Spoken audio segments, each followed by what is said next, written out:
Alright, welcome to the video. To set up before I go into it, when I'm not here, I do want you to fill out all of the notes. So when I return on Monday, I will be checking each and every person's book to see if you get the notes. It is up to you to do it on your own versus to flip through the video and just copy down what I'm writing. Or if none of the stuff is making sense to you, actually listen to what I say and follow through with the examples that we do together. Again, this is your choice. I highly recommend actually listening to me. I'm putting the time into it for you to listen.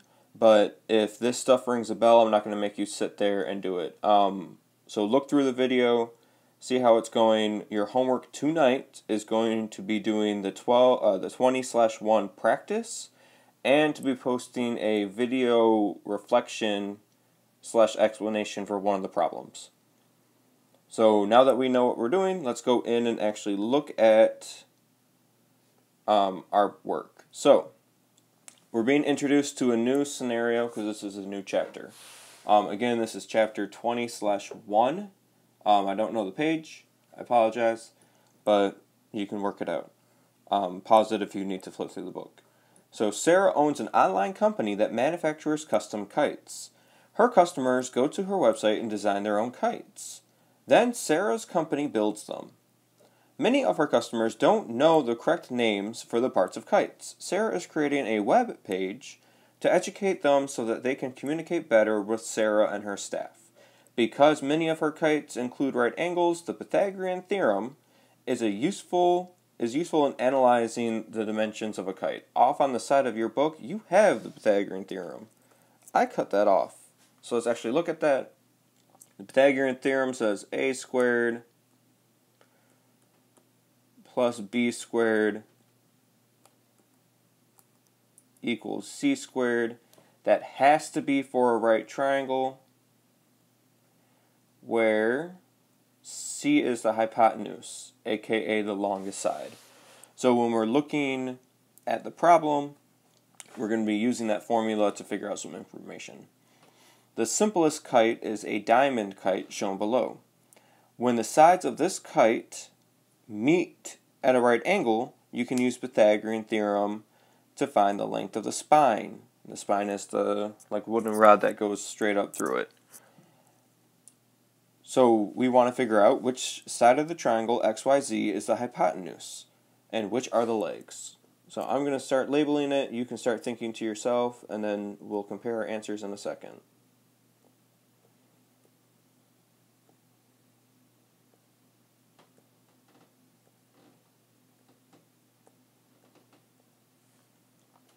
Alright, so now that I've finished labeling, which side is the hypotenuse?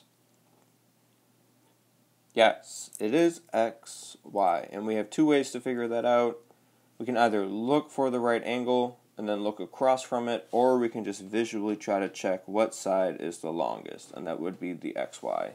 The legs would be everything else, so we don't have that other vertex labeled over here, so we can only label xz as one of our legs, and that is the shortest one, and then zy as our second leg, and that would be the longer of the two. So to figure out the length of the spine, I'm sure you caught on by now, we have to do the Pythagorean theorem. So let's figure this out. We said c is the longest part, so we have c squared equals, and then we would plug in our information, 12 squared plus 35 squared. So we get c squared equals 144 plus, I actually do have to get my calculator for this one, and I hope you would be using your calculator the entire time. 35 squared is 1,225. So if we add that together, we get 1,300 and 69. That's not our final answer because we still have this square over here we have to deal with. So in order to undo that, we have to take the square root of both sides. When we do that, we technically do get plus or minus the square root of 1369. But because our distances can only be positive, once we plug that into the calculator, we can just take the positive answer, which is 37, and we can't forget our unit. So our answer here is that when Sarah's constructing the kite, she would need to make that spine 37 inches long. Alright, so that's our first example. The second example wants us to actually prove the Pythagorean theorem using similar triangles. So the first step is to figure out what triangles are similar here. We actually have a couple. If we look at the big triangle versus the small green triangle versus the medium-sized red triangle. These are all similar to each other, and it's through that classic overlapping triangle case that we keep seeing. We can do AA. It's like it, but not exactly like it, because notice we don't have any parallel lines.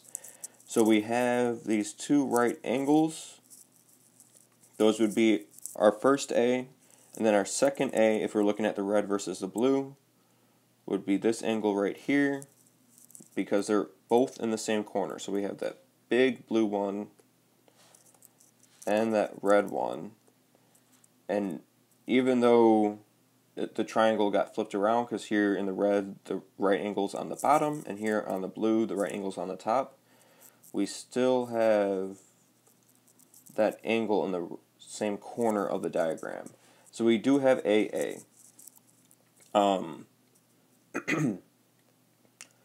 We want to figure out the altitude, which they labeled as H.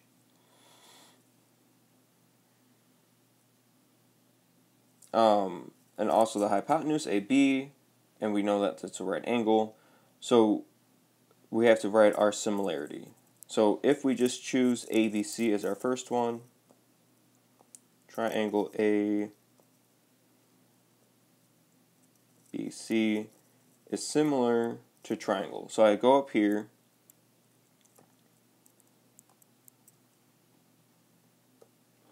alright, I'm going to find A in the big one, alright, and now I have to pick the next triangle. Let's just do the medium-sized one. I need to find the angle that is similar to A, alright. So this one's kind of tricky, so let's do one pretty easy. I know the right angle is at C. In the medium-sized triangle, which I'm coloring in with blue now, which angle is also 90 degrees? And in that case, we get D. So we would replace C because it was right with D because it is also right. And then we can move on to maybe a little bit easier one. So in the big triangle, B and angle B in the blue triangle are the same angle. So B stays the same, which means our last choice for the blue triangle would be C for the first vertex. So again, we can do that, but this time with our small triangle. Alright. Even though it's not in the same order, we can try to use our right angle first. Here in the right triangle, the right angle is at D again. And in the big triangle, it was at C. So again, D was the last vertex. Then, because we're looking at a different part, both angle A and A in both triangles, the big one and the red one, match. So A stays the same in the middle, at the front.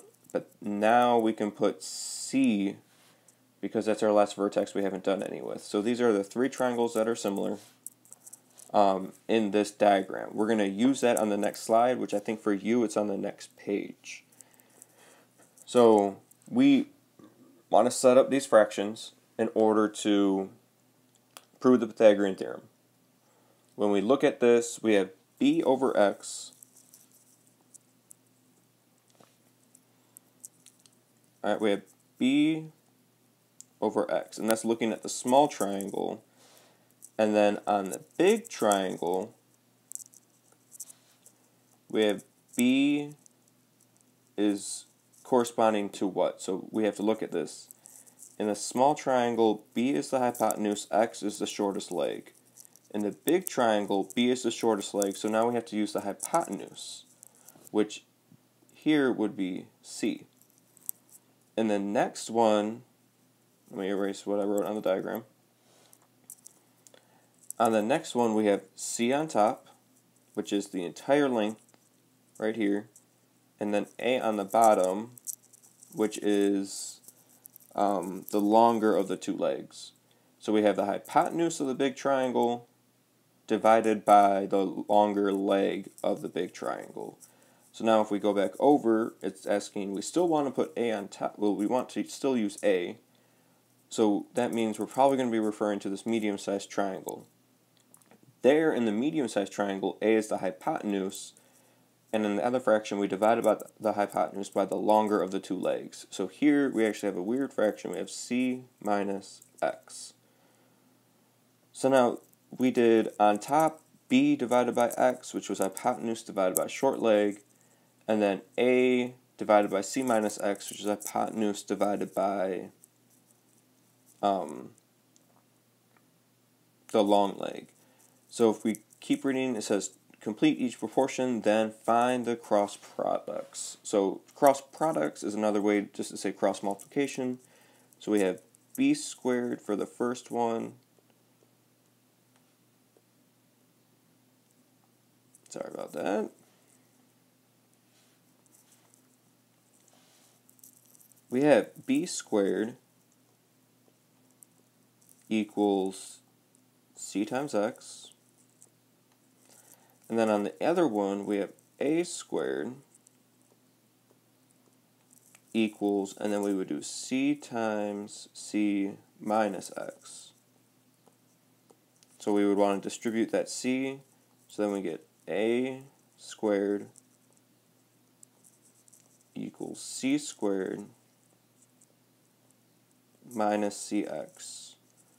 So now we have these two equations. We can kind of forget about the middle one since we distributed stuff in it. So we have these two equations. We want the Pythagorean theorem, which is right here. A squared plus b squared equals c squared. We almost look there, but we have the cx in both terms. Well, we're familiar with this. I'm sure you saw it on the SAT. We can combine those two equations. I can take my cx, which is equal to b squared, and replace this cx with b squared. So then when I rewrite that neatly, I get a squared equals c squared minus b squared. Not quite like the Pythagorean theorem yet, so then I would just need to add b squared to both sides.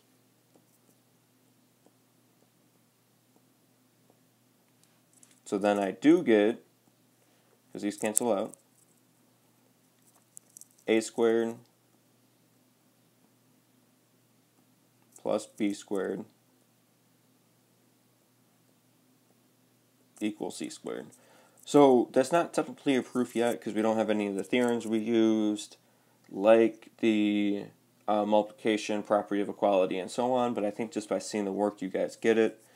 If you want, once we get back, you can try to write a two-column proof for it and I can see if you're correct. So on the check your understanding, let's think about this.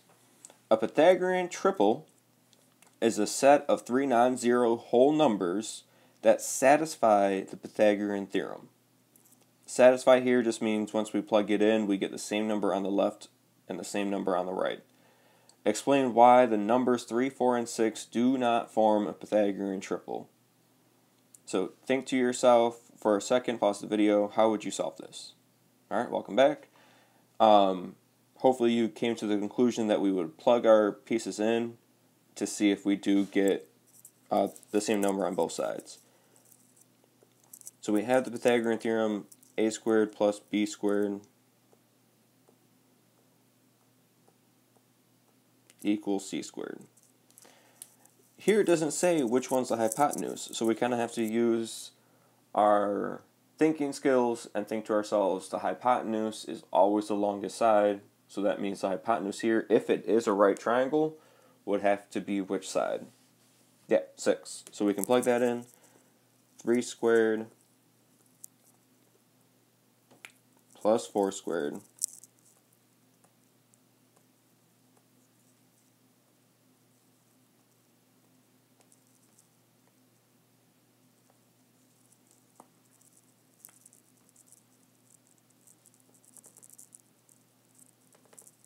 for some reason my iPad froze and it erased my work. So we said Pythagorean triple, we need to check it. We plug in our numbers in to see if we get the same number on both sides. We have 3 numbers. It didn't tell us which ones were the legs, which one was the hypotenuse. So we can always safely assume the longest side that's given to us, so the biggest number, we can see if that's the hypotenuse. Right? Hypotenuse is a vocab word specifically for right triangles. So if we plug this in,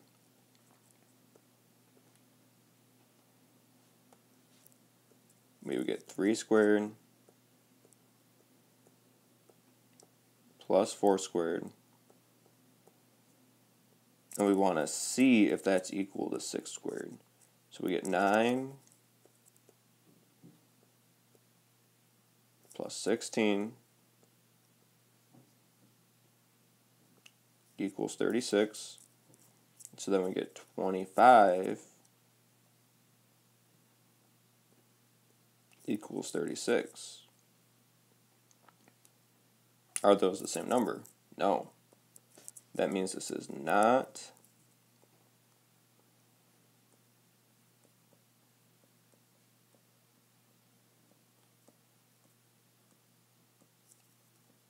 a Pythagorean triple.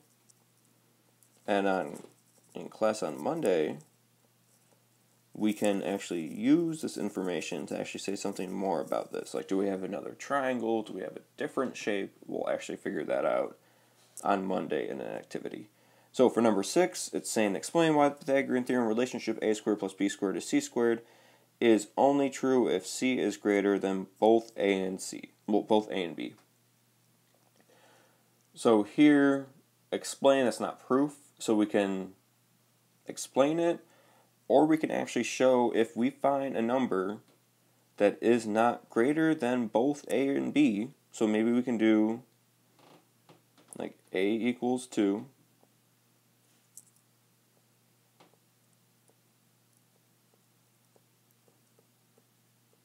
b equals 4,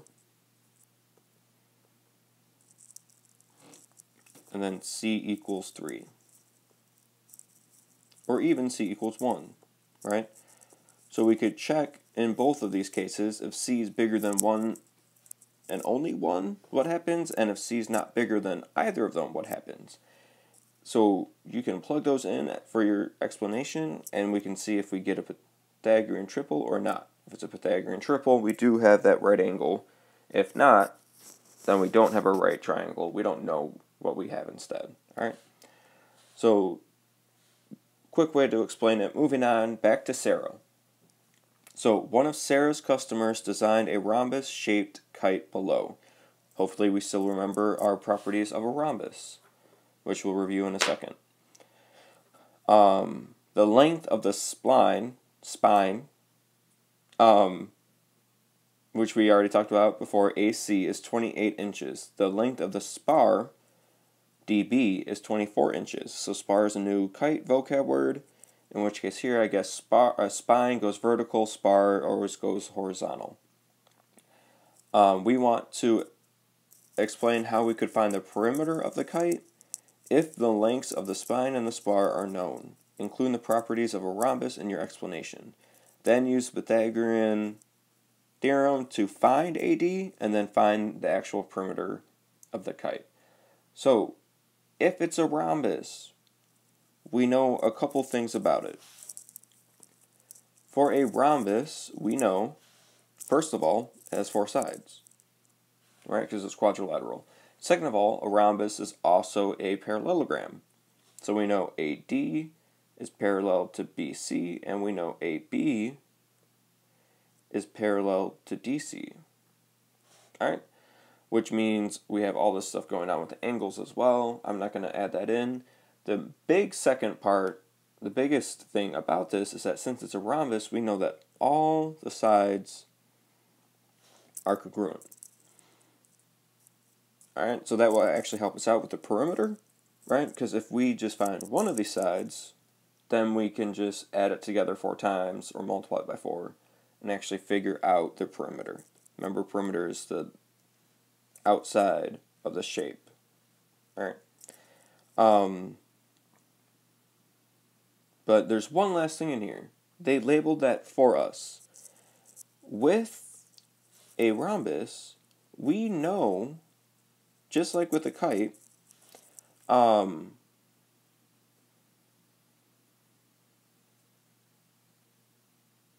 with a rhombus, we don't know that the diagonals are perpendicular. Right? We said we could draw some crazy rhombuses. But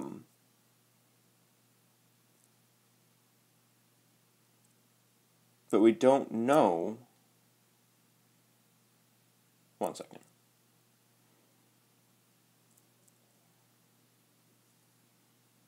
No, I'm sorry, I'm mistaken. Yeah, rhombus and kite both have the same property where their diagonals meet at a perpendicular angle.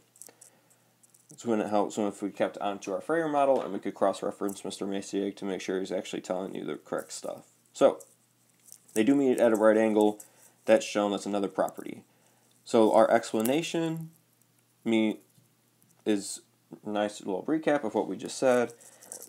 So we can find the perimeter by finding just one of our sides and then multiplying it by 4. We can do that because a rhombus has 4 equilateral sides, which means they're all the same length. We also can,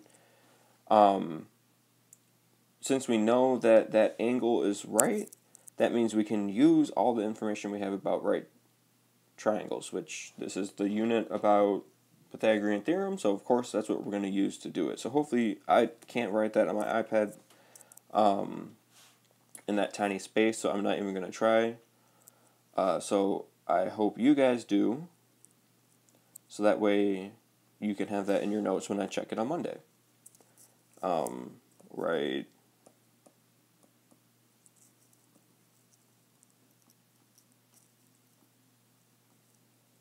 Your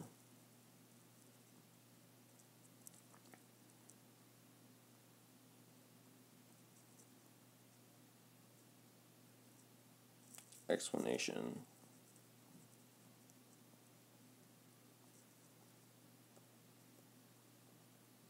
Here. Alright. So, and then because of the way my iPad's set up, I need to do all my work for up here. So let's actually do that. So we know that the entire length AC is 28. So that means each part of it would be what? Yeah, 14.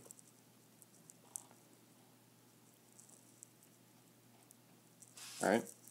And then likewise, the spar in total, it said was 24 inches. So then each piece of it would be 12. And that's another property of a rhombus, is that our diagonals get cut in half. So that should be included in your explanation as well. So now that we have these two sides of these two legs of a right triangle, we have 12, a right triangle, and 14. We can use our Pythagorean theorem to figure out what our side will be. So we do 12 squared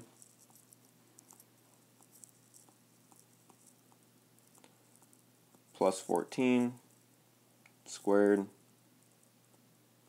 will equal c squared. And we're going to skip some steps just because I'm writing out of space. So we have c squared equals, once we square it and add them together,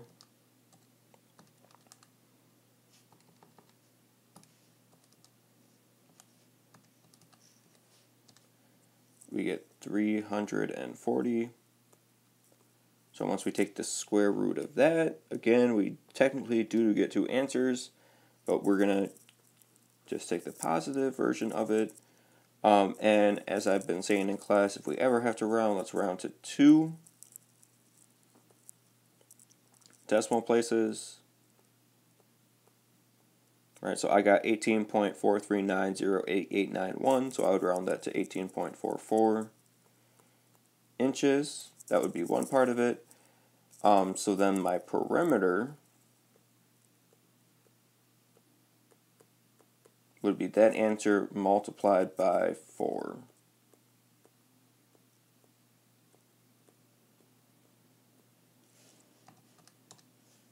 Alright, so that would be 73.76 inches. Alright. So that's how we can use the Pythagorean theorem to answer some questions about perimeter. Moving on to our next check your understanding. It's asking us to use the Pythagorean theorem to show the diagonals of a square with side length s are congruent. And then how high up a vertical wall will a 24-foot ladder reach if the foot of the ladder is placed 10 foot away from the wall? So let's actually check both of these. So both of these we're going to draw some diagrams. For number 8, we have a square. Alright, the diagonals of a square cut across, because it's also a rhombus, a parallelogram, and a rectangle. We know those are right angles right here. We know that the sides are all the same distance. We have a lot of information. So if we draw just one of those triangles in our diagram, that's a right angle, and that would be one of our sides.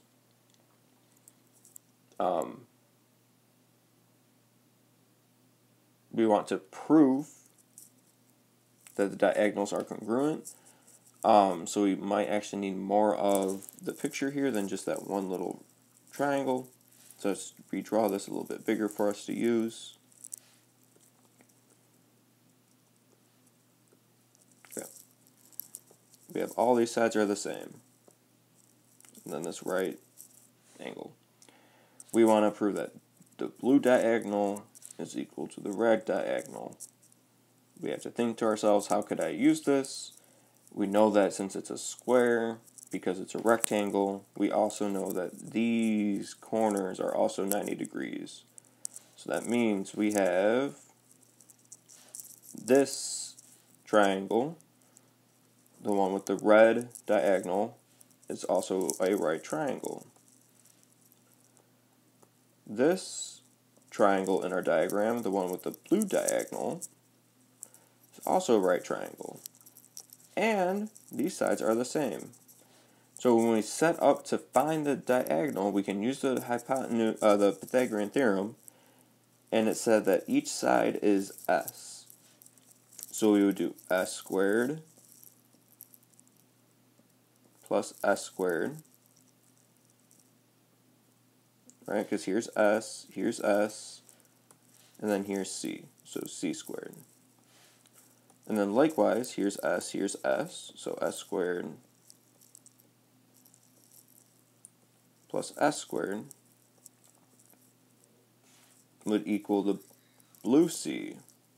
But notice here how both of these parts right here are just exactly the same. They're s squared plus s squared, aka 2s squared. So that means here both c's would have to be equal to each other because they're both equal to the same thing. That's the reflexive property of congruence. Next, 9 says, how far up a vertical wall will a 24-foot ladder reach if it's 10 foot away from the wall? So let's draw a diagram. Here's my wall. Here's the 10 foot away from the wall at the bottom. And then our ladder.